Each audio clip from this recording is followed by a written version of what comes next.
India में journalism में इस तरह की फैक्ट चेकिंग शायद ही कोई करता हो। जिस मीटिंग में एलिगेशंस थी कि मोदी ने कहा था अपने पुलिस और एडमिनिस्ट्रेशन को कि आप कुछ ना करें, कार में शीशा इतना सा खुला हुआ है, उस कार में नीचे से एंट्री वुंड कैसे हो सकता है, उसका कोई भी फोरेंसिक जवाब आज तक नहीं मिला है। जज लोया की फैमिली ने हमें टेलीविजन पे फिर बयान दिया कि उनके ऊपर बहुत प्रेशर था, नागपुर जाते हैं उनकी डेथ हो जाती है, 48-49 ईयर के थे वो। 100 करोड़ का ऑफर था जज लोया को, और उन्होंने नाम भी लिया है कि किस जज ने वो ऑफर दिया, ये सब कैमरा पे है। जब उन्होंने जीप पे किसी बंदे को बांधा था, मुझे याद है, मैं देख के it was like you are dehumanising a person, ऐसे किसी को बांध के। हमने अमर चित्रकथा को जब सच्चाई मान ली है तो हम आजकल सच्चाई को अमर चित्रकथा जैसे दिखाने लगे हैं। आज इंटरनेट सिर्फ आधे अधूरे सच और पूरे झूठ में डूबा हुआ है। किसी के पास गहराई से सोचने का या शांति से सुनने का वक्त ही नहीं है।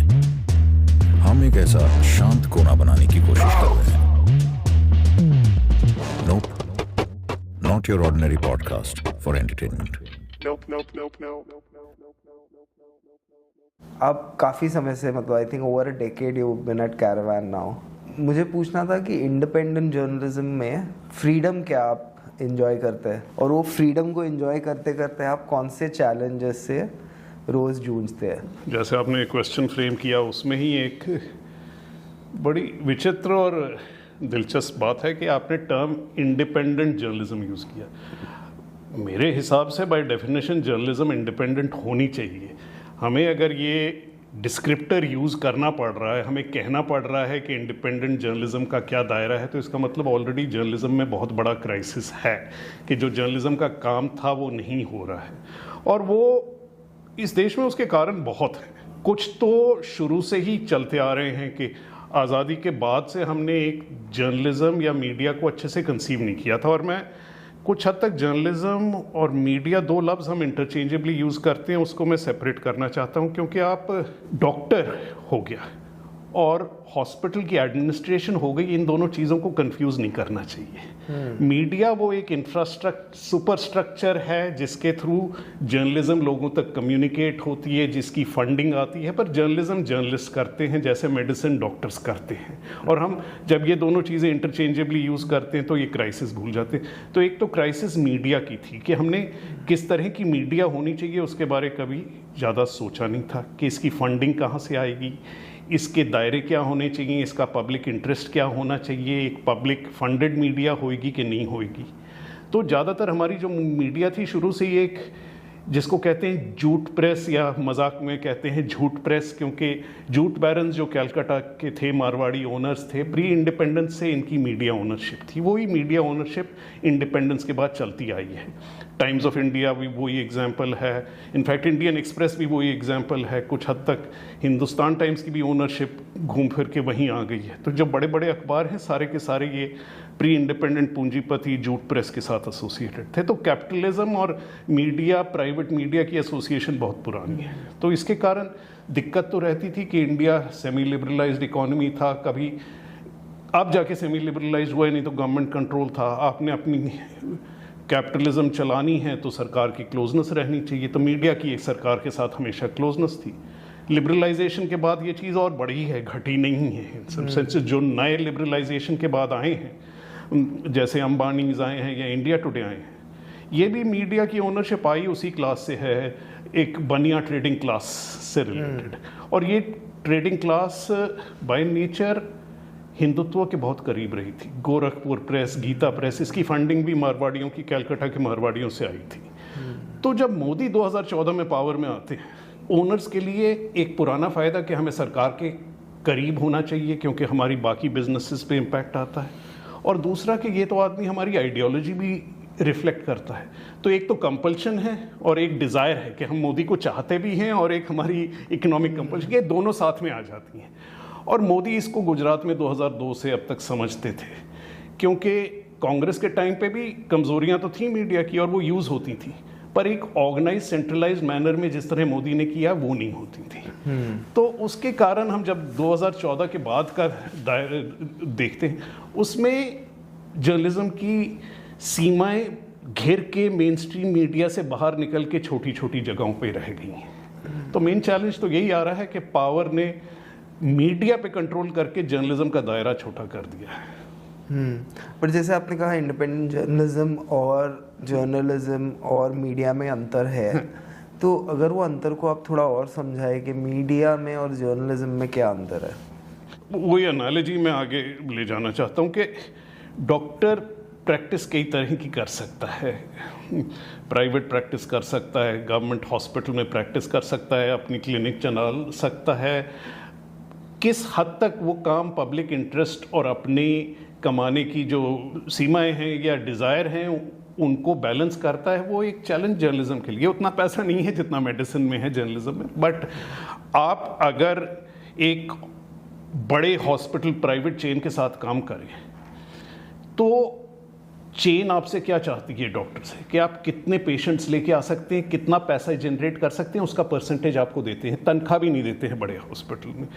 कुछ हद तक मीडिया, बड़ी मीडिया भी यही चाहती है जर्नलिस्ट से कि आप आईबॉल्स कितने जनरेट कर सकते हैं, कितने लोगों को अट्रैक्ट कर सकते हैं। उसमें कम से कम मेडिसिन में आपकी मेडिसिन की क्वालिटी लोगों पे असर आता है, वो आपके पास आएंगे नहीं आप अगर बुरी मेडिसिन दे रहे हैं। जर्नलिज्म में तो बात उल्टी हो जाती है कि आप लोगों को किसी भी तरह से अट्रैक्ट करें। आप जैसे बोल रहे थे कि अभी बैठे हम लोग बात कर रहे थे कि शो हो रहा है कि ये एयर क्रैश क्यों हुआ था, क्योंकि पिछले जन्म में कोई एस्ट्रोलॉजर कह रहा है कि इन लोगों ने जंगल जला दिया था। अब ये वाहियात चीज़ आप एयर पे बोल रहे हैं तो ये तभी बोल सकते हैं क्योंकि जिस मीडिया के लिए आप काम करते हैं वो तो चाहते हैं कि भाई अगर ये देख के लोग देखने को आ जाते हैं, अगर हमारा शो फॉलो करते हैं तो आप ये भी बोलिए।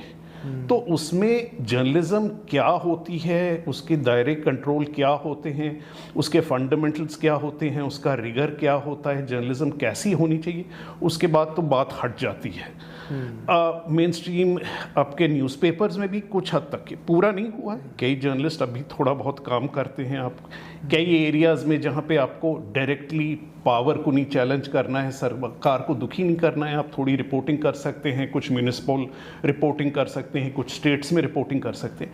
बट ओवरऑल जो जर्नलिज्म का रियल बुनियादी तौर पे फाउंडेशन वो है कि आप जो भी पावर एक्सरसाइज करता है उस पर क्या सवाल उठा सकते हैं, उस पर क्या स्क्रूटनी रख सकते हैं, ये सबसे ज़रूरी काम है जर्नलिज्म का। सरकार अच्छे काम कर रही है तो सरकार के पास दूरदर्शन है, सरकार के पास सेवरल पीआर एजेंसीज हैं, प्रेस रिलीजेस हैं। पर सरकार जब गलत काम करती है तो उसको एग्जामिन करना तो सिर्फ जर्नलिज्म ही कर सकता है। या सरकार कोई भी काम करती है वो काम ठीक है या गलत है, वो एग्जामिनेशन सिर्फ जर्नलिज्म से हो सकती है। आप अपना डेमोक्रेसी का ढांचा देख लीजिए। एक लोकसभा सीट में 10 लाख से ज़्यादा वोटर हैं। जो आपका इलेक्टेड रिप्रेजेंटेटिव है, आपका वोट जीत गया, उसके बाद आपकी पर्सनल तौर पे उससे कोई इंटरेक्शन नहीं होगी। आप उससे कभी सवाल नहीं पूछ सकते हैं, आप उससे ये नहीं पूछ सकते कि आप ये क्यों नहीं कर रहे हैं, वो क्यों नहीं कर रहे हैं। इस डेमोक्रेसी के इस साइज में सिर्फ जर्नलिज्म ये सवाल पूछ सकती है। और अगर आप जर्नलिज्म का दायरा काटते जा रहे हैं तो इसका मतलब आपके इलेक्टेड रिप्रेजेंटेटिव्स अनअकाउंटेबल होते जा रहे हैं। डेमोक्रेसी की बेसिक फंक्शनिंग ही टूट रही है और ये एक सबसे बड़ी कमजोरी हो गई है जर्नलिज्म के हट जाने से। तो अब आप मेन स्ट्रीम जर्नलिज्म से भी हट के ये जो छोटे ऑर्गेनाइजेशंस पे आ जाएं, तो ऐसे ही ऑर्गेनाइजेशंस जिनके ऊपर फंडिंग की प्रेशर नहीं है, सरकार डायरेक्टली कोई प्रेशर नहीं डाल सकती है, जिनके ओनर्स इंडिपेंडेंट हैं या जिनकी फंडिंग डायरेक्टली पब्लिक से आ रही है, वो ही काम कर सकते हैं। तो आप देखेंगे कि इन्हीं कुछ गिने चुने ऑर्गेनाइजेशन से आज जर्नलिज्म हो रही है जिसका कोई पब्लिक इम्पैक्ट होता है। आप अगर देखें कि अडानी पे कहानियाँ कहाँ से आ रही हैं, यहीं से आ रही हैं, जबकि ये एक इतना बड़ा भारी इशू है पब्लिक इंटरेस्ट में कि मेन स्ट्रीम मीडिया अगर कोई स्टोरी करना चाहे, अगर आप अब अडानी को अवॉइड करके काम कर रहे हैं तो इसका मतलब आप अपना काम नहीं कर रहे हैं। तो अनफॉर्चुनेटली इंडिया में हालात ये हो गए हैं कि आप जितने छोटे हैं उतने ही इंडिपेंडेंट हैं। आपका साइज बढ़ता है तो आपकी इंडिपेंडेंस, क्योंकि सरकार फाइनेंशियल प्रेशर्स आप पे डालने लगती है। तो इस दायरे में आज जर्नलिज्म हो रही है बेसिकली, फाइनेंशियल और कंट्रोल के दायरे में। पर जैसे आप एक स्टोरी पिक करते हैं, उसके मैट्रिक्स क्या होते हैं, क्यों आप वो स्टोरी पिक करते हैं, और मतलब कौन सी वो स्टोरीज रही है जब से आप कैरावान में काम कर रहे हैं कि जिसमें चैलेंजेस बहुत ज़्यादा रहे हो बट इट्स स्टिल के पब्लिक इंटरेस्ट में है तो आप लोग ने डाली है स्टोरीज बाहर? स्टोरी चुनने का जर्नलिज्म में कारण तो एक ही होना चाहिए, पर जो हम कहते हैं मार्केट फोर्सेस ऑपरेट होते हैं।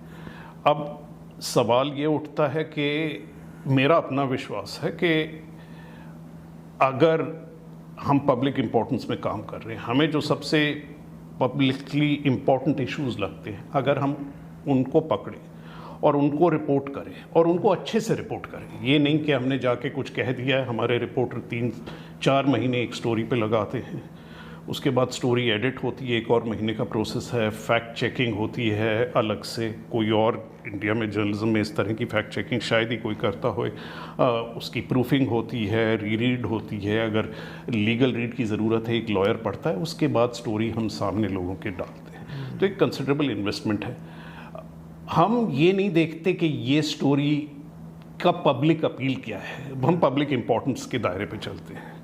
और मेरे को लगता है जर्नलिज्म अच्छे से तभी हो सकती है जब आप ये पब्लिक अपील की सोच छोड़ के पब्लिक इम्पोर्टेंस की सोच रखें। ये ज़रूर है कि अब हम 5 स्टोरी करते हैं तो ये देखते हैं कवर पे कौन सी जाएगी, उसमें कुछ हद तक ये देखते हैं इम्पोर्टेंस कौन सी है, इसकी पब्लिक रीच कितनी है, बट पब्लिक रीच के बेसिस पे हम अपनी स्टोरीज नहीं चूज़ करते हैं बेसिकली। हमने हर तरह की चीज़ें एग्जामिन की हैं। परहैप्स सबसे ज़्यादा पब्लिकली जो स्टोरी जानी गई थी वो डेथ ऑफ जस्टिस लोया पे हमने एक जो सीरीज़ की थी, और वो स्टोरी का बैकग्राउंड क्या था कि सोहराबुद्दीन केस जो गुजरात में हुआ था उसमें जहाँ तक एनकाउंटर किलिंग की बात आती है, क्योंकि एक कड़ी है, शायद लोग भूल गए हैं कि गुजरात के 2002 दंगों में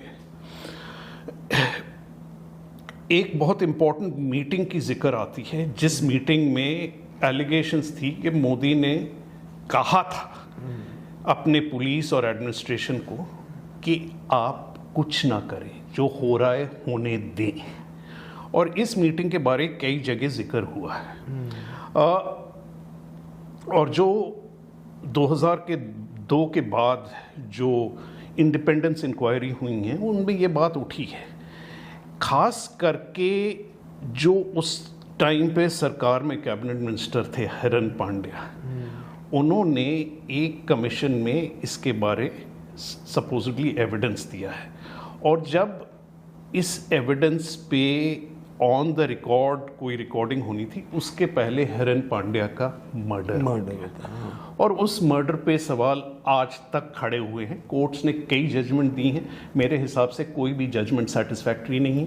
उस जगह की जो एविडेंस है वो कोर्ट जजमेंट एड्रेस नहीं करती है। आप एक कार में पाए गए हैं मरे हुए, एंट्री वुंड नीचे से है, और कहा गया है कि आप वहीं पे मारे गए हैं, कार में शीशा इतना सब खुला हुआ है, उस कार में नीचे से एंट्री वुंड कैसे हो सकता है, उसका कोई भी फोरेंसिक जवाब आज तक नहीं मिला है। वो जो कड़ी है उस मर्डर की, उसके सस्पेक्ट्स की, वो घूम फिर के सोहराबुद्दीन से कनेक्ट होती है। और जब सोहराबुद्दीन का जो ट्रायल होता है उसमें एक जुमेन वो आज हमारे होम मिनिस्टर हैं, 10 साल से होम मिनिस्टर रहे अमित शाह, और इसकी जो ट्रायल चलती है वो ट्रायल गुजरात से हट के बॉम्बे में होती है, स्पेशल कोर्ट में होती है, जहाँ पे सुप्रीम कोर्ट ने ऑर्डर दिए हैं कि ये जज बिना चेंज के हियरिंग करेगा। तो एक जज जब जजमेंट के पहले उनकी ट्रांसफ़र हो जाती है, ये ट्रांसफ़र होनी नहीं चाहिए थे। उसके बाद जज लोया उस जगह पे आते हैं।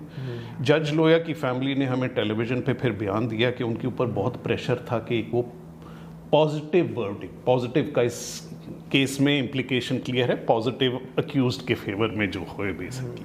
नागपुर जाते हैं उनकी डेथ हो जाती है, 48-49 ईयर के थे वो, और उसको हार्ट अटैक दिखाया जाता है। तो हम इसको लेके जब सवाल उठाने लगे तो बहुत सारी ऐसी चीज़ें सामने आई जो एक नेचुरल डेथ के ऊपर क्वेश्चन मार्क उठाती हैं, और ये हमने सीरीज ऑफ रिपोर्ट्स में से कवर किया है, नागपुर से लेके दिल्ली तक। फैमिली क्या सोचती है, फैमिली ऑन रिकॉर्ड कहती है कि 100 करोड़ का ऑफर था जज लोया को, और उन्होंने नाम भी लिया है कि किस जज ने वो ऑफर दिया, ये सब कैमरा पे है।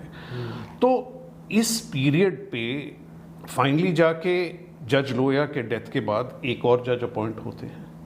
वो कुछ चंद दिनों में हजारों पेजेस की टेस्टिमनी पढ़ के एक पॉजिटिव जजमेंट देते हैं। और फैमिली का ये भी टेलीविजन पे रिकॉर्ड है कि डर था कि भाई अगर ये जजमेंट आएगी तो उस दिन शोर होएगा, बहुत शोर होएगा। तो उनको कहा जाता है, एटलीस्ट सुनने को ये मिला था कि आप फिक्र ना करें,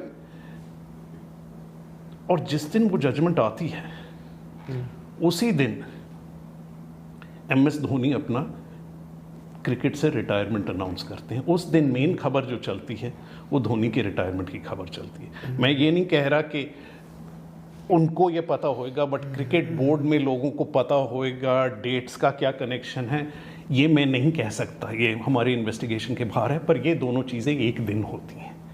अब ये पूरी कड़ी को रिपोर्ट करना, इंडिविजुअल टेस्टिमनीज जाना, क्रॉस चेक करना, हॉस्पिटल्स में जाके रिकॉर्ड्स एग्जामिन करने, पोस्टमार्टम की कॉपीज़ निकालनी, पोस्टमार्टम में जो आदमी वहाँ पे मौजूद थे उनसे बात करनी पहले, उनको ढूंढ के। ये हमारे यंग रिपोर्टर्स 2-3 खास कर निकिता सक्सेना, अतुल, इन्होंने बहुत अच्छा काम किया है नागपुर में जाके। और नागपुर में ये चीज़ें जाके रिपोर्ट करना आसान नहीं है, एक डर का माहौल रहता है। अमित शाह का नाम पीछे मंडरा रहा है इस पूरी रिपोर्टिंग, और ये सरकार तब मोदी सरकार ही पावर में थी जब ये सब हुआ है। तो और इसका इम्पैक्ट भी इवेंचुअली जाके होता है। फाइनली आई थिंक इंडिया की, इंडिपेंडेंट इंडिया की हिस्ट्री में पहली बारी 4 सुप्रीम कोर्ट के सिटिंग जजेस एक प्रेस कॉन्फ्रेंस करते हैं जिसमें वो चीफ जस्टिस की procedure of allotment of cases पे सवाल उठाते हैं, और ख़ास करके वो लोया वाला केस मेंशन करते हैं खास तौर पे। ये अलग बात है कि उसके बाद कड़ी ऐसी थी कि इस केस को कोर्ट में टेकअप किया जाता है, उसमें कैरवान को पार्टी नहीं बनाया जाता किसी भी तरह से, तो हमारी जो एविडेंस है वो सामने पेश नहीं होती है। केस सेटल हो जाता है, कह देते हैं कि इन्वेस्टिगेशन की ज़रूरत नहीं है और आगे मामला खुल नहीं सकता है, तो बात वहाँ पे रुक जाती है। पर जितने सवाल जो हमने उठाए थे, जितनी जो एलिगेशंस हैं, ये सारी की सारी अभी भी पब्लिक डोमेन में है और इनके कोई जवाब अभी तक सामने आए नहीं हैं। तो जो सवाल हमने उठाए थे, जो एविडेंस हमने पेश की थी, वो आज भी एक नेशनल चैलेंज है कि ये सब होते हुए एक जज की डेथ हो सकती है और हम उसे बेरी कर सकते हैं विदाउट पब्लिक एग्जामिनेशन। तो एक ये स्टोरी थी, बट उसको छोड़ के हमने एक इन्वेस्टिगेशन के तौर पे रहे, रिपोर्टिंग की तौर पे रहें, इन्वेस्टिगेशन पे कोल स्कैम से लेके अडानी से लेके हमने बार बार वो स्टोरीज़ की हैं। हमने बाकी मीडिया पे भी स्टोरी की हैं, क्या कहते हैं, रिलायंस का क्या होल्ड है मीडिया पे। आप कोई भी मेजर ग्रुप ले लीजिए, हम लोग जहाँ जहाँ पे SR से लेके बिरला पे कोई भी प्रोमिनेंट पॉलिटिकल फोर्स है, तुषार मेहता से लेके दोवल से लेके, हमने सब पे प्रोफाइल्स किए हैं जहाँ पे हमने सवाल उठाए हैं, उनके अपने वर्जन्स पे, उनके अपने कंडक्ट पे। गुरुमूर्ति का ले लीजिए, तो हमारे दायरे में कोई भी पब्लिक फिगर एग्जामिनेशन के बाहर नहीं है। हमने ये नहीं कि कांग्रेस के बारे नहीं लिखा है, हमने कांग्रेस की, राहुल की जो यात्रा थी उस पर भी सवाल उठाए हैं, 84 कि जो वायलेंस हुआ है उस पे भी रिपोर्टिंग की है, उसमें कांग्रेस का क्या रोल था, राजीव गांधी का क्या डायरेक्ट। हमारा तो ये कहना है कि 84 के दंगों में राजीव, और ख़ास करके राजीव का कज़न जो home minister Arun Nehru act कर रहा था, उनके डायरेक्ट ऑर्डर से ये सब हुआ है। उसके बिना ये दंगे शहर में ये नहीं हो सकते थे। और अगर 84 में जो हुआ है उसके बाद एक्शन होता तो शायद 2002 या मोदी हमें आज देखने को नहीं मिलता। तो ये सब सारी चीज़ें हैं जिस पे हम लोग रिपोर्टिंग करते हैं, डिटेल में करते हैं और आगे करते रहेंगे। इस बारी की जो इशू है वो बड़ी इंटरेस्टिंग इशू है। वो पूरी RSS की इंटरनल स्ट्रक्चर पे बात करती है। हमारे ऑफिस से जुड़ता हुआ एक ही ऑफिस दिखता है मेरे खिड़की से, वो RSS का न्यू हेडक्वार्टर है, जो कि 13 मंजिली 3 टावर की बिल्डिंग है वो। और हमारा ये सवाल है कि आरएसएस ऑन पेपर एग्जिस्ट नहीं करती है, वो संस्था कहीं पे भी रजिस्टर्ड नहीं है। यहाँ तक कि नागपुर में किसी ने, पुणे में शायद, वो हमारे स्टोरी में है, उसने जाके एक रजिस्टर्ड बॉडी खोलने की कोशिश की है राष्ट्रीय स्वयंसेवक संघ के नाम पे।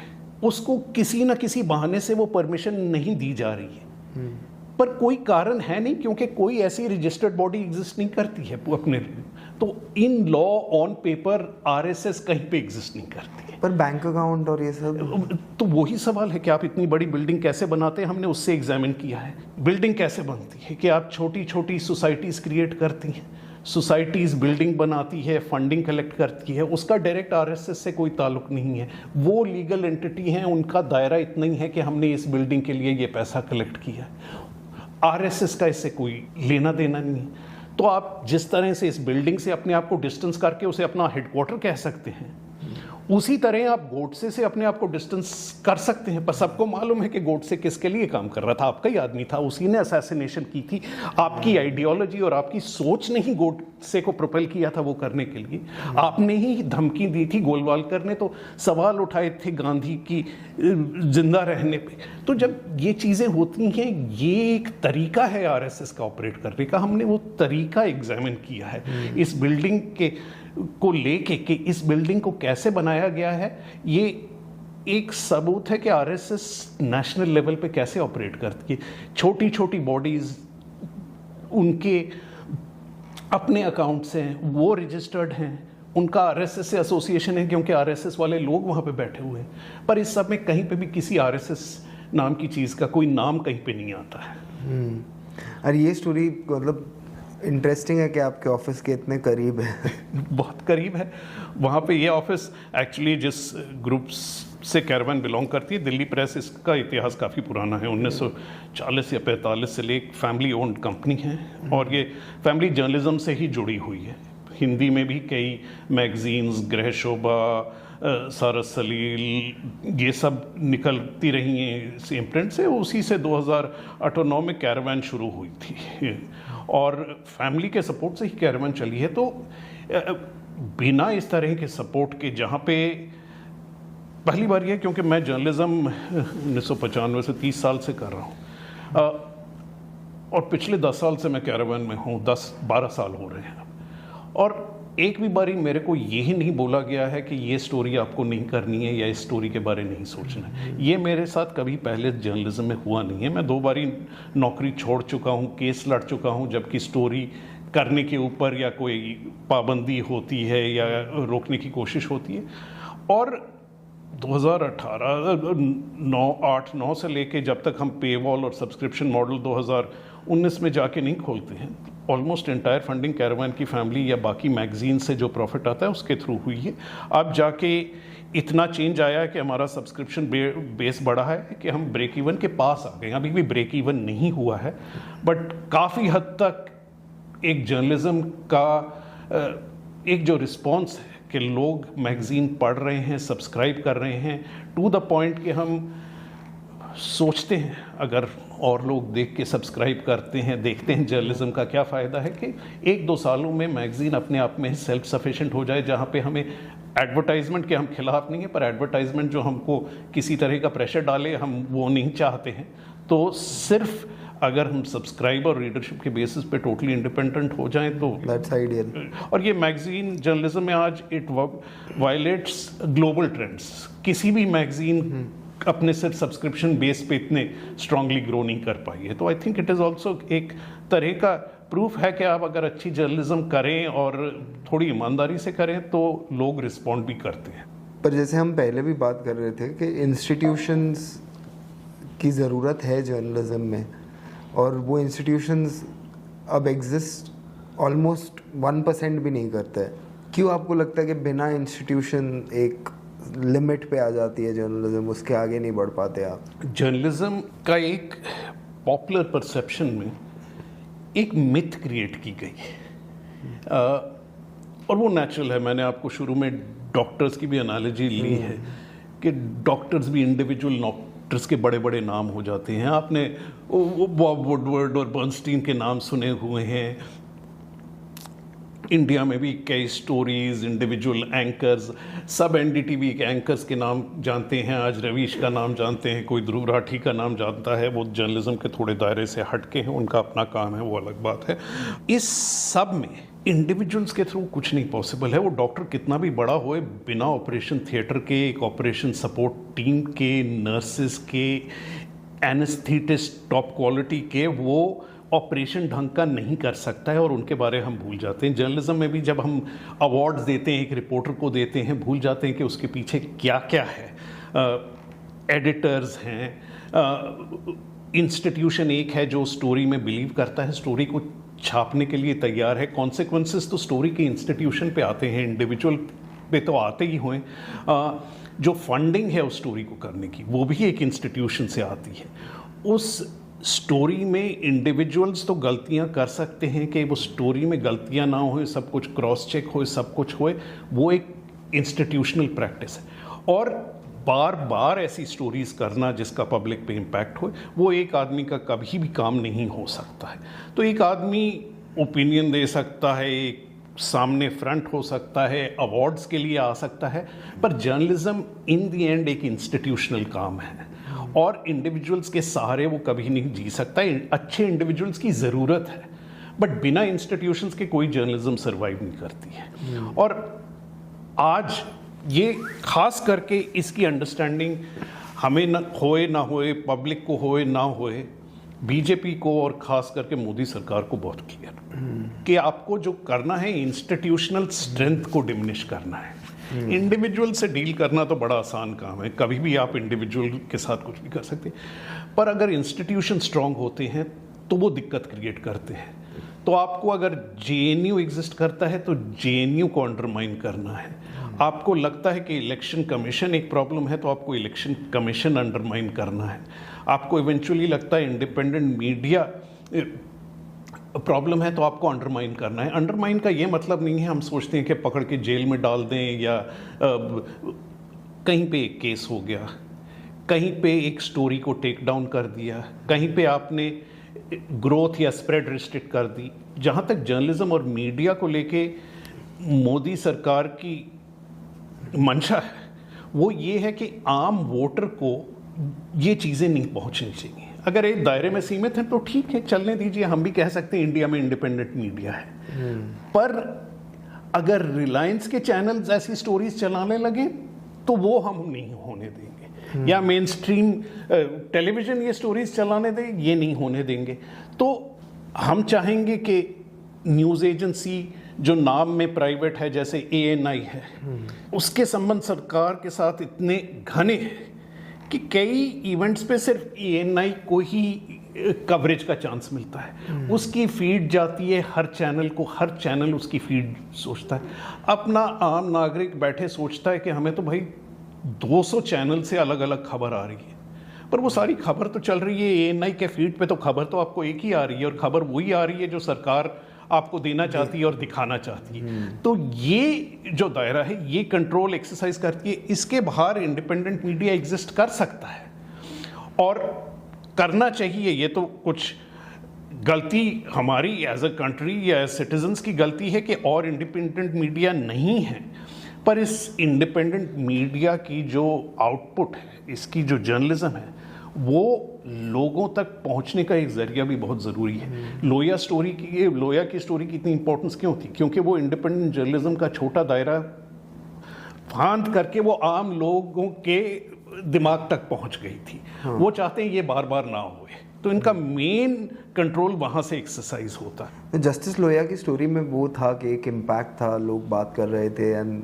फिर काफ़ी चीज़ें सामने आई कि he was not supposed to go to the wedding, and वैसे सब, मतलब many things that were not still are suspicious।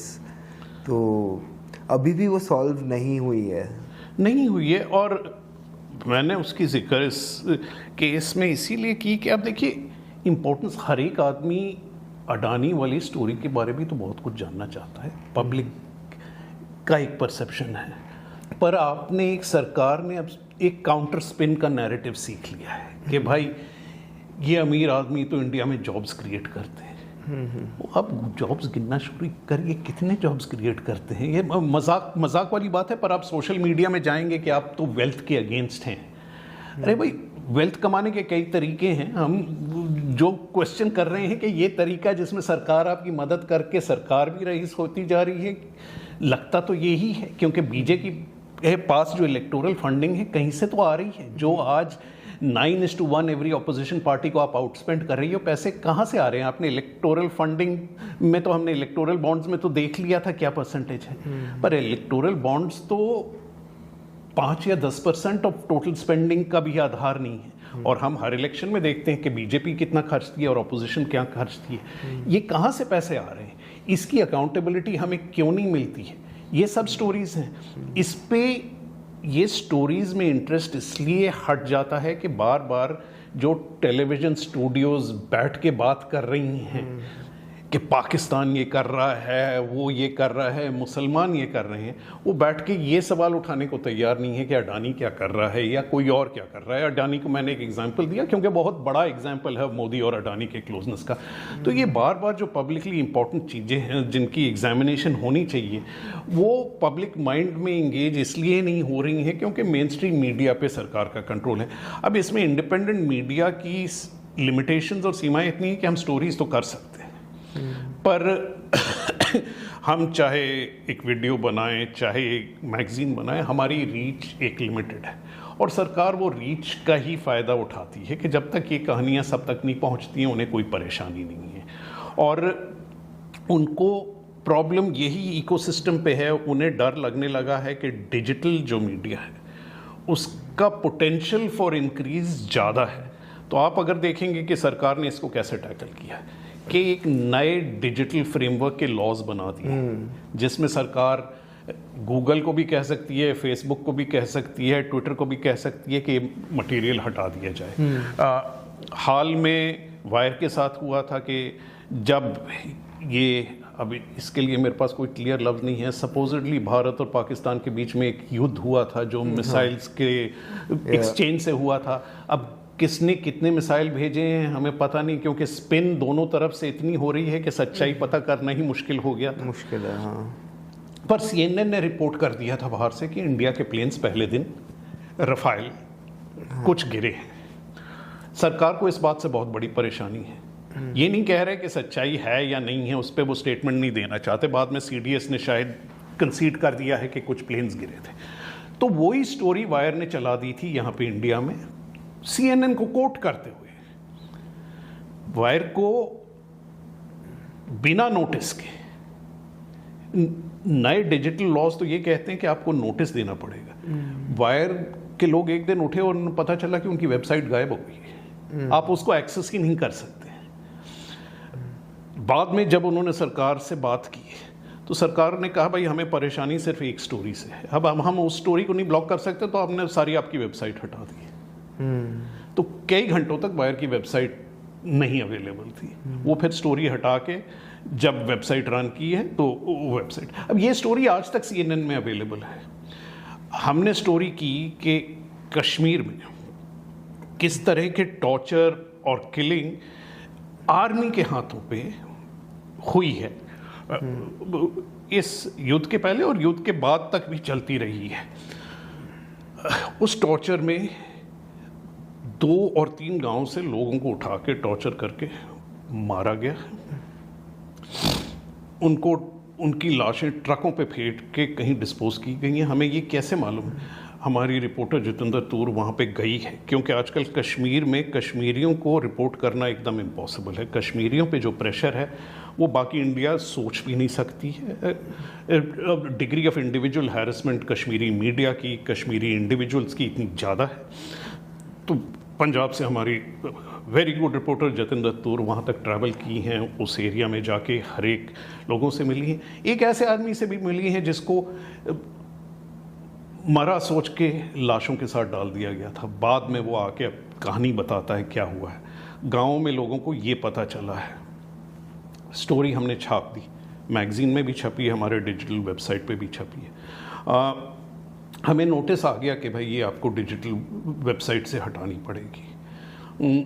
हमने पूछा, चैलेंज किया, तो एक हियरिंग अलाउड है। हियरिंग किसके सामने होती है? जूम पे होती है, जहाँ पे 5 जॉइंट सेक्रेटरीज 6 बैठे हुए हैं और सुनने को ज़्यादा कुछ तैयार नहीं है, बस आपको इतना बोल देते हैं ये तो नेशनल इंटरेस्ट। भाई इंडियन आर्मी इंडियन सिटीजन्स को टॉर्चर कर रही है, उनको मार रही है, उसकी हमारे पास एविडेंस है, हमने एविडेंस के साथ सब कुछ। इसमें हम नेशनल डिस्टर्बेंस हम क्रिएट कर रहे हैं या इंडियन आर्मी कर रही है टॉर्चर करके? आप तो पूरा एक मखौल डिस्प्लेसमेंट कर दिया है, सच्चाई का क्या है।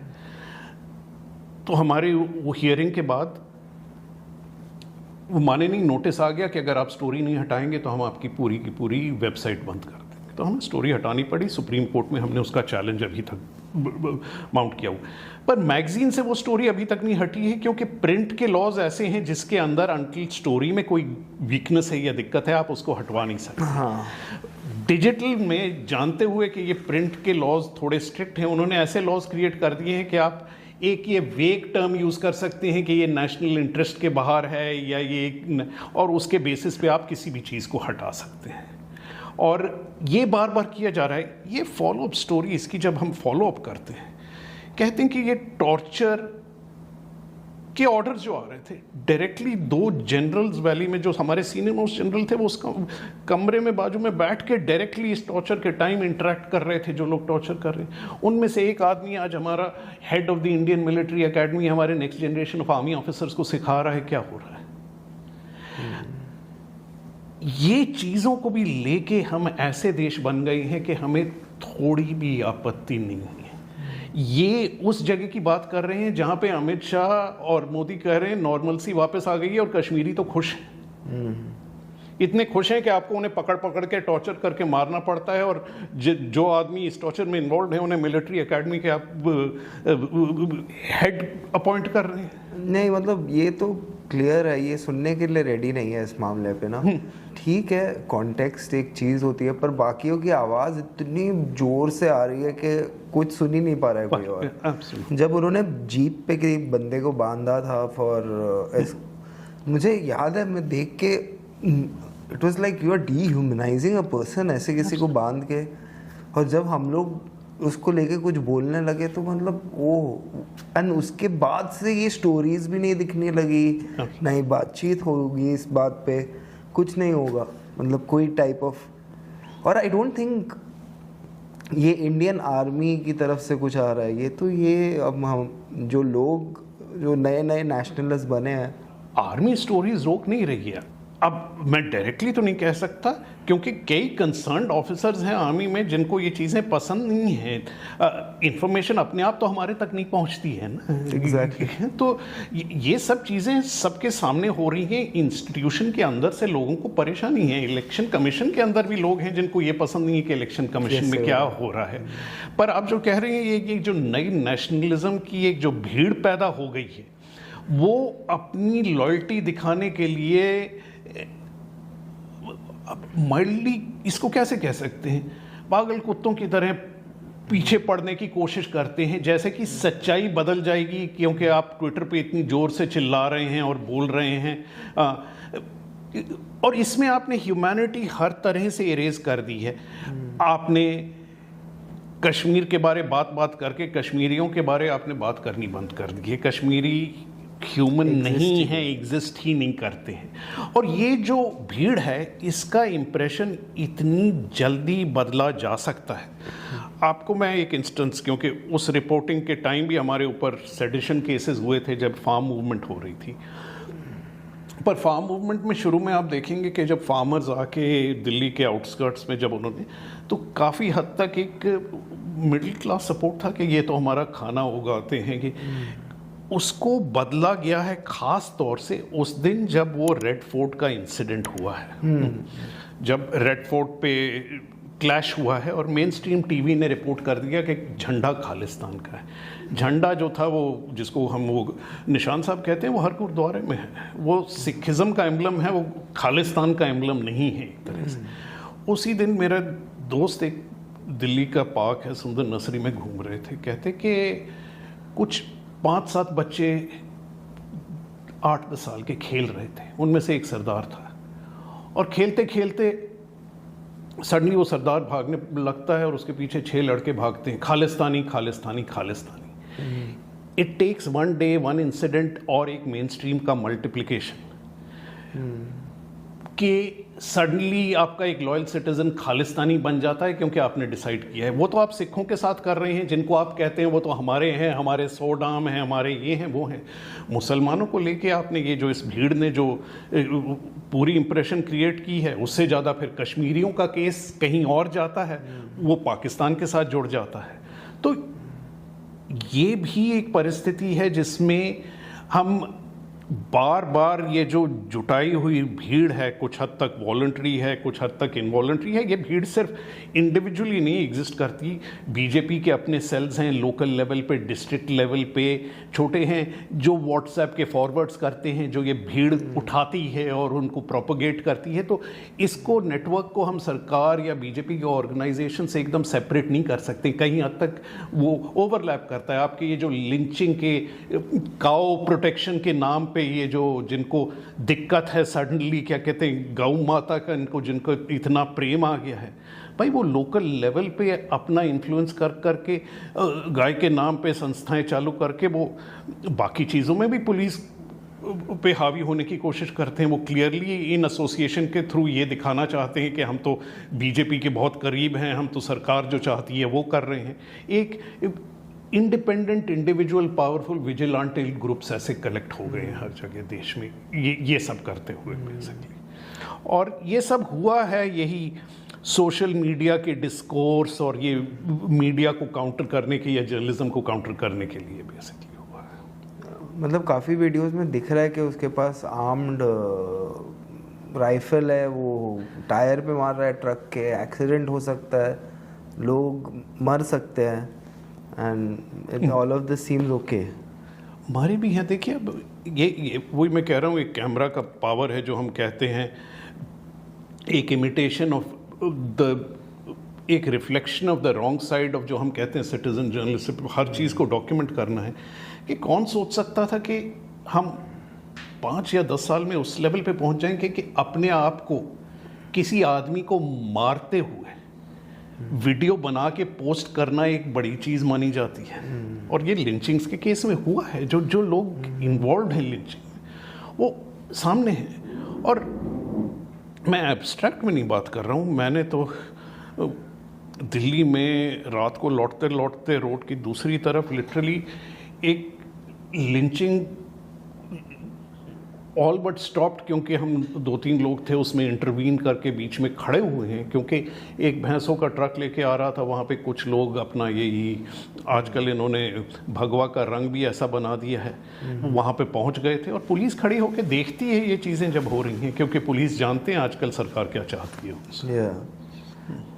बट इन द लास्ट 5 साल चीज़ें और डिफ़िकल्ट हुई है, पर कौन सी ये स्टोरीज़ है जो आप करते हैं and then you feel little fulfilled and कि हाँ हम चलो ये तो कर पा रहे हैं, अगर वो स्टोरीज़ की हम बात करें तो? देखिए अभी जैसे मैंने जिक्र किया, क्या कहते हैं, हमने आरएसएस की स्टोरी की थी अभी साल के बिगनिंग में, हमने स्टोरी की थी on the archaeological survey of India. हाँ, कि भाई ये इंस्टीट्यूशन जिसका काम था हमारी हिस्ट्री को बढ़ाना या हिस्ट्री को स्टडी करना, उसकी क्या नौबत आ गई है। ये जो इंस्टीट्यूशंस की हमने पहले बात की है कि इंस्टीट्यूशनल वीकनेसेस कहाँ से आती हैं, इंस्टीट्यूशंस को कैसे तोड़ा जाता है, कि अब जैसे ज्ञानवापी में जो कुछ हो रहा है सर्वे, या संभल में इन्होंने मॉस का सर्वे कर, तो वहाँ पे फोकस होता है कि किसको वो सर्वे दिया जाता है, और जिसको सर्वे दिया जाता है उसको भी पता है कि सरकार उस सर्वे से क्या चाहती है। उसमें हिस्टोरियंस का दायरा कहाँ तक इवन पॉसिबल है, आर्कियोलॉजिस्ट का दायरा, वो सबको मालूम है। ESI के अंदर वहाँ से जो रिपोर्ट्स निकल रही हैं वो एक मजाक का ज़रिया है। वो जानते हैं कि इन रिपोर्ट्स का पर्पस आर्कियोलॉजी से कोई लेना देना नहीं है, इसका सरकार से जुड़ा हुआ है। और लोग हमसे रिकॉर्ड पे, हम मतलब कि हमसे रिकॉर्ड पे अपना नाम ऑब्वियसली बाहर नहीं आना चाहते, पर ASI के अंदर भी लोगों को फिक्र है। अब वहाँ पे गुजरात में वडनगर, जहाँ पे मोदी का अपना डिस्ट्रिक्ट है, वहाँ पे से एक्सकवेशंस हुई हैं। वहाँ पे क्योंकि मोदी का कहना है कि ये जगह का एक प्राचीन इतिहास है, तो एसआई ने बहुत कोशिश कर दी है ये दिखाने की कि ये बहुत ही एक प्राचीन इलाका है। उसका जो डिस्क्रिप्शन है आप उस आर्टिकल में पढ़िए, एकदम हास्यमय है कि आर्कियोलॉजी को आप किस हद तक पॉलिटिसाइज करते हैं, किस हद तक उसे अपने सिर पे खड़ा करते हैं। और ये एक कड़ी है जो इतिहास की मैनिपुलेशन जो हमने जेएनयू से लेके हमारी जो एंशिएंट डीएनए की टेस्टिंग है, राखी गढ़ी और हड़प्पन सिविलाइजेशन को लेके हमने उसको भी कवर किया है कि जो नतीजे आ रहे हैं वो बार बार सपोर्ट कर रहे हैं कि इंडिया की इंडिजिनस पॉपुलेशन थी, एक बाहर से स्टेप्स से कुछ लोग आए हैं, उसका इम्पैक्ट पड़ा है। वही डीएनए रिजल्ट्स जो कि बाहर पब्लिश कर रहे हैं और हमारे साइंटिस्ट जानते हैं उनके क्या नतीजे हैं। जब वो प्रेस कॉन्फ्रेंस करते हैं तो उनको दूसरी तरह से स्पिन करते हैं, तो लोगों में इम्प्रेशन ये जाता है कि वो जो रिजल्ट्स हैं वो जो कह रहे हैं उसके वो विपरीत उसका इम्प्रेशन दिया जाता है। तो ये एक ऑर्गेनाइजेशन हो गई, एएसआई की हो गई, आपकी डीएनए स्टडीज़ की हो गई, forensic studies. So from social sciences या हिस्ट्री से लेके प्योर साइंसेस को, हर चीज़ को किस तरह से मैनिपुलेट करके उसको अपने सिर पे खड़ा किया जा रहा है, वो अगेन ये मीडिया के प्रचार से ही हो रहा है। क्या कहते हैं, यहाँ पे अभी एक हिस्टोरिक साइट है सनौली जो कि बागपत के पास में है, जहाँ पे कुछ चैरियट्स वगैरह निकले हैं, जिसको बहुत अहम तौर पे उसको दिखाया जा रहा है कि ये एक बीजेपी या आरएसएस की जो हिस्ट्री है उसको सपोर्ट करती है। वो हिस्ट्री की सच्चाई अभी तक कहीं भी नहीं आई है, उस पर कई सवाल खड़े हुए हैं। पर ऑलरेडी दायरा कहाँ तक है कि नेशनल ज्योग्राफिक में भी प्रोग्राम आ गए हैं। मैं भूल रहा हूँ, अपने बॉलीवुड के प्रोमिनेंट स्टार हैं जिन्होंने उस पे सनौली में अपना वॉइस ओवर दिया है, अपना प्रेजेंस दिया है, जो कि कहानी ऐसी दिखा रहे हैं कि ये एकदम इस्टेब्लिश्ड हिस्टोरिक फैक्ट है।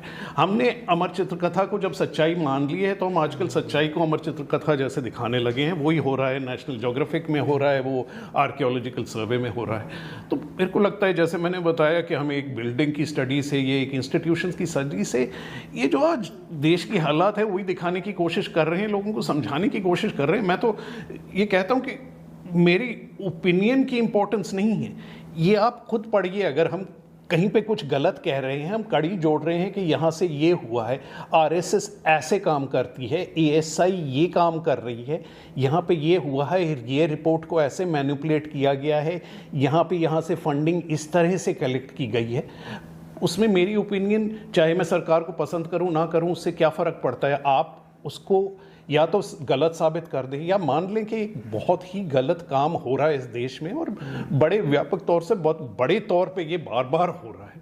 और कुछ हद तक मैं अलग कोई भी अपनी स्टोरीज हम लोग उसे उठा के देखें, कहानी मुड़ के यहीं पे आती है कि पूरा एक नेशनल लेवल प्रोजेक्ट है जो कि एक सोशल मैनिपुलेशन, एक एंटी माइनॉरिटी, एक घृणा का एटमॉस्फेयर करके अपनी पॉलिटिक्स को आगे बढ़ाना है। उसमें हर इंस्टीट्यूशन को कैसे जोड़ के उसका फ़ायदा उठाना है, उसके साथ क्या क्या करना है, ये सब सामने आता है। वहाँ बेसिकली अपने लोग भी तो डालना है पहले, चालू वहाँ से ही होता है। एकदम हर जगह ये दिखता है कि आप अपने लोग किसको सेलेक्ट करते हैं, किसको अपॉइंट करते हैं। आपको जेएनयू डिस्ट्रॉय करना है या दिल्ली यूनिवर्सिटी डिस्ट्रॉय करनी है, और वो प्रोसेस हर यूनिवर्सिटी में हर जगह, तो आप किन को सेलेक्ट करके डाल रहे हैं। और उसकी दिक्कत दो है। ये आई थिंक अरुण शौरी ने जब अपनी किताब, जब ये मोदी की सरकार आई थी 2014 के बाद, उसकी एक एक्सर्प्ट हमने छापी थी। लेफ्ट हिस्टोरियंस का उन्होंने एक टाइम पे बहुत क्रिटिसिज्म किया था। हमें याद रखना चाहिए अरुण शौरी एक टाइम बहुत ही सिंपैथेटिक थे। अब शायद कैबिनेट पोस्ट उनको नहीं मिला तो उनके व्यूज, पर उन्होंने एक चीज़ लिखी थी कि लेफ्ट हिस्टोरियन से वो जितना भी डिसएग्री करे, कि लेफ्ट के जो हिस्टोरियंस थे उन्होंने सब्जेक्ट पढ़ा था, उनकी ट्रेनिंग सही थी, उन्होंने काम भी किया है, उनकी इंटरप्रिटेशन से हम डिसएग्री कर सकते हैं। कहते अब उनको हम बदल रहे हैं उन राइट विंग के लोगों से जिन्होंने ना तो पढ़ाई की है, जिनकी ना तो ट्रेनिंग है, जिनकी ना समझ है, और वो अपनी इंटरप्रिटेशन देना चाहते हैं। उस इंटरप्रिटेशन से बहस ही क्या कर सकते हैं जिसकी बुनियाद ही नहीं है। तो अब ये यूनिवर्सिटीज़ में लोग भर रहे हैं, ये हम डॉक्यूमेंट करते हैं, इनके पास ये इस आइडियोलॉजी का खोखलापन है कि 10 साल के बाद भी, जबकि इनके साथ एसोसिएट करने का इतना फ़ायदा है, हाँ, आप इनके नाम पे थोड़ी सी अंग्रेजी बोल लीजिए तो कोई बड़ा पद कहीं पे मिल जाएगा, कि इनके पास 2 क्वालिफाइड एकेडमिक्स नहीं मिलते हैं जिनको आप कह सकते हैं कि इनका काम दुनिया में कहीं पे भी एडमायर किया जाता है।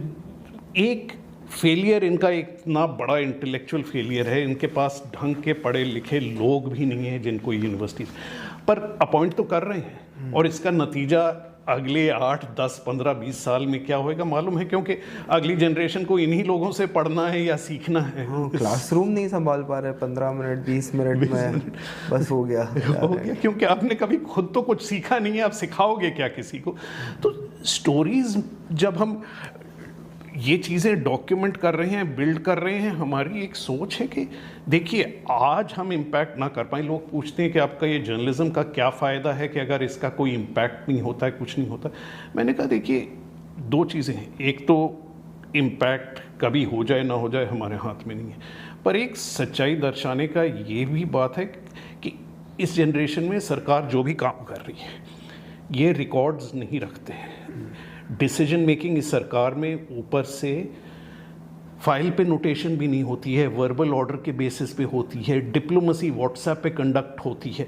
अब 20 या 30 साल के बाद इस पीरियड की अगर कोई हिस्ट्री लिखना शुरू करे तो कोई आर्काइव नहीं अवेलेबल होंगे। हम तो इतना कह रहे हैं कि हम इतना काम कर रहे हैं कि 20 साल के बाद ये कोई मुड़ के ना कहे कि ये चीज़ें हुई नहीं थी। ये डॉक्यूमेंट करना भी बहुत ज़रूरी है, इस टाइम की सच्चाई, इस टाइम की गलतियाँ, इस टाइम में जो भी गलत काम किया जा रहा है, और हम वो अपने ओपिनियन से नहीं डॉक्यूमेंट कर रहे हैं। जाके हमारे रिपोर्टर्स जो रिपोर्टिंग कर रहे हैं वो एक कलेक्टिव टेस्टिमनी है इन सालों की जो बन रही है, और इस टेस्टिमनी को आप दरकिनार नहीं कर सकते हैं। अब 5 या 10 साल के बाद भी इस देश के बारे लिखेंगे तो उसको दरकिनार नहीं कर सकते हैं, क्योंकि वो एकदम बुनियादी तौर पे वेरीफाइड चीज़ें हम डाल रहे हैं। कश्मीर में क्या हुआ है, बाकी देश में क्या हुआ है, ASI के साथ क्या हुआ है, इलेक्शन कमीशन के साथ क्या हुआ है, अडानी के साथ क्या हुआ है, अंबानी के साथ क्या हुआ है, ये सब चीज़ों का एक रिकॉर्ड इस्टेब्लिश हो रहा है जो वहाँ का वहाँ रहेगा, और जिसको इस्टेब्लिश करना बहुत ज़रूरी है। एक लास्ट चीज़ मैं आपसे डिस्कस करना चाहता हूँ कि इलेक्शन कमीशन के रोल पे बहुत चीज़ें डिस्कस होती है, काफ़ी लोगों के काफ़ी ओपिनियंस है इस पे। जैसे ये इलेक्शन जो 2024 का लोकसभा इलेक्शन में कुछ रिजल्ट्स थोड़े बीजेपी के फेवर से थोड़ा कम हो गया, तो काफ़ी लोगों ने बोला EVM as a question is solved. फिर उसके बाद अब लग रहा है महाराष्ट्र जो स्टेट इलेक्शन में क्या हुआ, अब जो ये बिहार में क्या कर रहा है, आपका क्या रीडिंग और क्या फैक्ट्स जो आपके सामने रखे गए हैं, आपका क्या रीडिंग है? इलेक्शन कमीशन का रोल क्या होना चाहिए और कैसा है अब?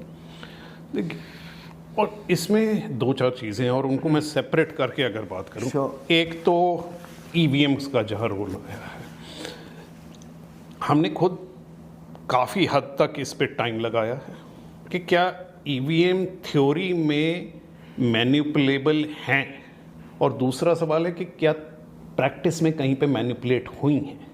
मेरे को कहीं पे एविडेंस नहीं मिली है कि प्रैक्टिस में कहीं पे मैनिपुलेट हुई हैं। इन थ्योरी मेरी अपनी साइंस की ट्रेनिंग है, बैकग्राउंड है इंजीनियरिंग, हो सकता है, डेफिनेटली पॉसिबल।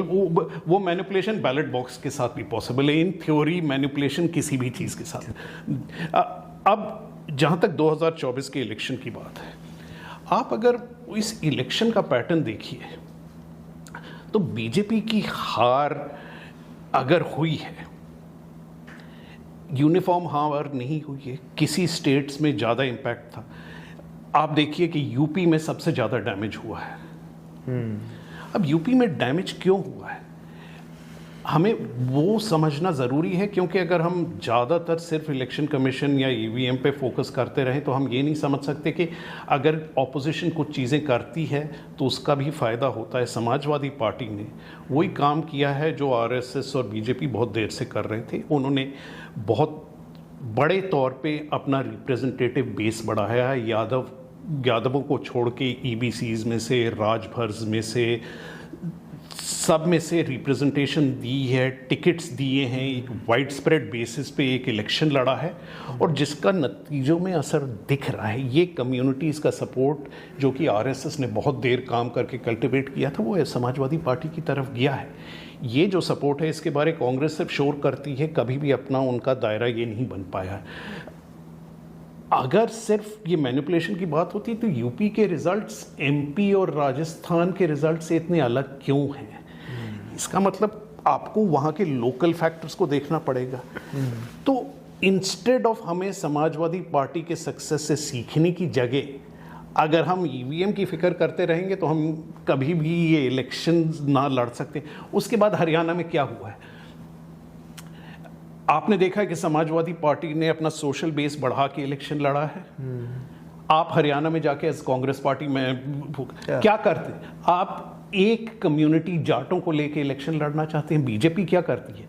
सोशल बेस बढ़ा के एंटी जाट कंसोलिडेशन क्रिएट करती है और आप वो इलेक्शन हार जाते हैं। तो इसका मतलब आपने यूपी से तो कुछ सीखा ही नहीं है। आप कास्ट सेंसस की बात करते रहते हैं, on the ground caste as a means of politics क्या है क्या नहीं है वो सब हार जाते हैं। तो मेरा ये कहना है, मैं पूरे इलेक्शन एनालिसिस में जा रहा हूँ कि बीजेपी को हराने के तरीके हैं और बीजेपी को लड़ने के तरीके हैं। आपको भी अपना सोशल बेस बढ़ाना पड़ेगा, आपको भी लोगों में वो काम करना पड़ेगा जो आरएसएस करती है। आरएसएस को मैं जितनी भी नेगेटिवली पोर्ट्रे करूं, मैं इस बात को तो नहीं डिनाई कर सकता कि वो रोज़ काम करती है, 24 घंटे काम करती है, 365 दिन काम करती है, ऐसी जगहों पे काम करती है जहां पे कोई और जाके काम नहीं कर रहा है।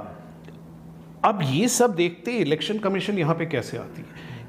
इलेक्शन कमीशन का काम है कि एक लेवल प्लेइंग फील्ड होनी चाहिए इलेक्शन, और वो काम इलेक्शन कमीशन नहीं कर रही है।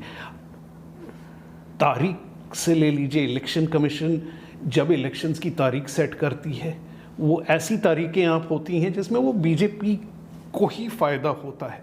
आपको हरियाणा और महाराष्ट्र इलेक्शन साथ में करने थे, आपने कश्मीर की एक्सक्यूज़ ले ली है, आपने एक्सक्यूज़ ले ली है कि आप सिक्योरिटी नहीं प्रोवाइड कर सकते। अरे एक टाइम पे आप बात कर रहे हैं कि हम सारे इलेक्शन साथ करेंगे, आप 2 स्टेट के इलेक्शन साथ नहीं कंडक्ट कर सकते हैं। तो आपने हरियाणा और महाराष्ट्र को एक दूसरे से डीलिंग कर दिया। महाराष्ट्र के इलेक्शन 4 महीने अगर पहले होता उसका क्या नतीजा होता ना मुझे मालूम है, बट वो 4 या 5 महीने वाइटल थे। जो भी काम बीजेपी ने ग्राउंड पे किया है, ये भी इलेक्शन कमीशन की एक देन थी। और एक पार्टी को ऑलमोस्ट हमें लगता है कि पता होता है कि इलेक्शन की डेट्स कब हैं, कैंपेन कब तक चल सकती है, क्या अनाउंसमेंट कब तक कर सकते हैं, कितना खर्चा कब तक कर सकते हैं। तो ईवीएम होए ना होए, इन चीज़ों का ग्राउंड पे इतना ज़्यादा फायदा होता है कि it is not a level playing field. आपको ये इज्यूम इलेक्शन, जो भी इलेक्शन लड़ा जा रहा है, ये बात मान के चलनी चाहिए कि 20, 30, 40% का फ़ायदा तो बीजेपी को शुरू में ही हो गया है इलेक्शन लड़ने के पहले ही, और उसके बाद उनके पास जो पैसा है। तो इसमें मेरे को लगता नहीं है कि हो सकता है कि ईवीएम की गड़बड़ हो, पर एज अ जर्नलिस्ट मेरा ये कहना है कि अगर मेरे पास एविडेंस नहीं है तो मैं जाके पब्लिक में ये क्लेम नहीं कर सकता कि हमें ईवीएम के झंझट में पढ़ के हम अपने आप को दिलासा दिला रहे हैं। दिलासा क्या दिला रहे हैं कि एक्चुअली ये सरकार अनपॉपुलर है, मैनिपुलेट करके जीत रही है। मैनिपुलेट कर रहे हैं, ये तो है मैनिपुलेशन, मैंने आपको दिखा दी है क्या क्या मैनिपुलेशन। पर ये मानना कि ये सरकार अनपॉपुलर है, मोदी के पास डेमोक्रेटिक मैंडेट नहीं है, ये गलत है। अनफॉर्चुनेटली ये जो घृणा है, ये जो एंटी माइनॉरिटी हेट्रेड है, जो मुसलमानों के अगेंस्ट अटैक है, इस सब की इस देश में पॉपुलर अपील है, हमें उससे भागना नहीं चाहिए। इस पॉपुलर अपील को हमें कम्बैट करना ज़रूरी है। अगर हम प्रिटेंड करते रहे इसकी कोई अपील नहीं है, ये तो सिर्फ दिखावा है, तो हम आसपास की सच्चाई नहीं देख रहे हैं। मेरे को ट्रू, या इनको चैलेंज करना चाहिए।